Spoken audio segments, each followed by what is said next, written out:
এবং এই long March two Dhaka কর্মসূচি, যার ফলশ্রুতিতে এক দফার সেই এক দাবি, যেটি গতকাল কেন্দ্রীয় শহীদ মিনার থেকে, সেই শহীদ মিনার থেকে, সেই 52 শহীদ মিনার থেকে,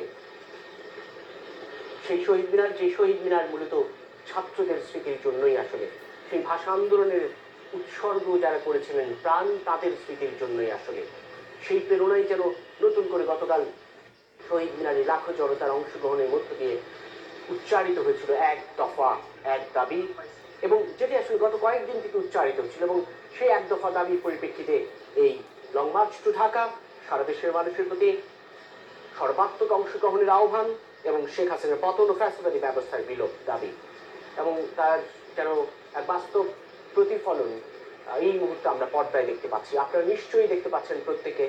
এই কি আসলে আকাঙ্ক্ষিত ছিল, এই কি আসলে অপেক্ষা ছিল, নাকি আসলে কঠিন কঠোর বাস্তবতা? যেটি বারবার বলছিলাম, এমন দৃশ্য নিশ্চয়ই বাংলাদেশের সাধারণ মানুষ কেউই, বা সচেতন মানুষ, কোনো রাজনৈতিক মহল কিংবা সাধারণ সচেতন শিক্ষার্থীরাও কেউ প্রত্যাশা করেননি।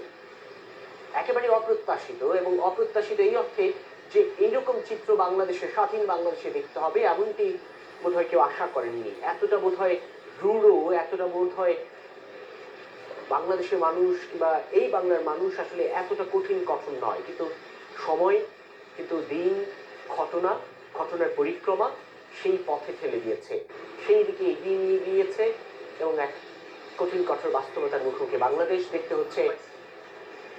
প্রধানমন্ত্রী শেখ হাসিনার গণভবন ছেড়ে যাওয়া, দেখতে হচ্ছে দেশ ছেড়ে যাওয়ার সেই প্রস্তুতির চিত্রটুকু আপনারা দেখতে পাচ্ছেন পর্দায়। আমরা যখন উচ্ছ্বাসের কথা বলছিলাম, সাধারণ মানুষ যখন গণভবনের সামনে দিয়ে যাচ্ছিল, বিভিন্ন পথে প্রান্তরে যাচ্ছিল, দেখতে পাচ্ছেন রিকশায় এই বুঝি গণভবনের জিনিসপত্র নিয়ে যাওয়া। আসলে গণভবন যেন